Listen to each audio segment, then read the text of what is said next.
Hey guys, Katrina here, just popping on. I am making some sweet onion burgers tonight for dinner. We are just going to add in some sauce and mix them up, but I am going to mix them in our Deluxe Stand Mixer because then you don't have to get your hands in there. You don't have to get all that nastiness and grossness, and the stand mixer will do all the work for you in record time. So I've actually got some of our sweet onion sauce here. It's one of our barbecue sauces that we have. And I've got 2 pounds of ground beef in here. You can also do this with ground turkey, but I just happen to have ground beef tonight, so we're going to do that. Pardon me, that is Roomba because she's confused. Do any of you guys have a vacuuming robot? Because we named ours Dorothy because she used to be like the wizard. But she's gotten a little old, and I think she's senile. She comes off of her base and goes back on her base and comes off of her base and goes back, and she has no idea where she is. But anyway, that has nothing to do with burgers. So I stopped her. I am going to put a couple cloves of garlic in here as well, using our garlic press, which is super awesome because you can cook with fresh garlic and you don't have to peel it first.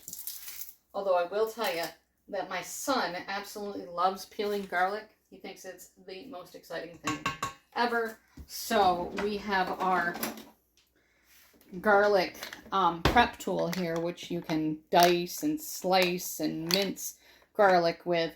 Plus it comes with the garlic peeler.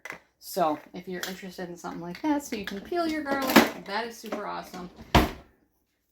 But he really loves to use that peeler for some reason. I'm like, Caleb, we don't have to peel the garlic when we use it in the garlic press, but he still wants to. So who am I to judge what he likes to do cooking wise, right? All right, so we are going to stick that in there, and literally we're going to start it out at custom setting of 1 and just let it go. And it's going to mix it up. And if I wanted it to go faster, I could. I don't need to. You can also put it on the mix setting if you want to. In fact, let me show you that real quick because the mix setting also starts out at a setting of 1. But as it goes, it speeds up. So you don't have to worry about everything getting out of your bowl first off because it's going to start mixing it in first. But literally, I don't even think it needs to get to a setting of 2 because it's already almost completely mixed. So I'm going to let that go for another second while I show you this. We're going to use our burger press, burger and slider press. So see how it's got this big side here and this little side. And that little bump in the middle, that is actually to help your burgers stay flat on the grill when you're cooking them.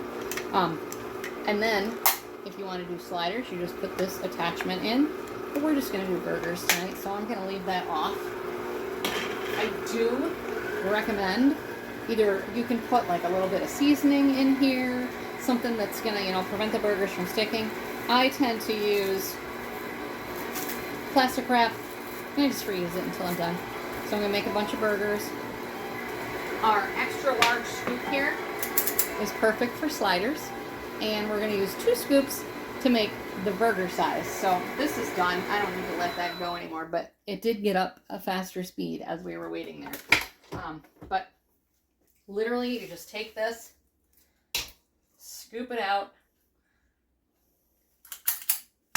put it in the press, and, well, sorry, that's right, we need 2. See, I wasn't even listening to my own rules here.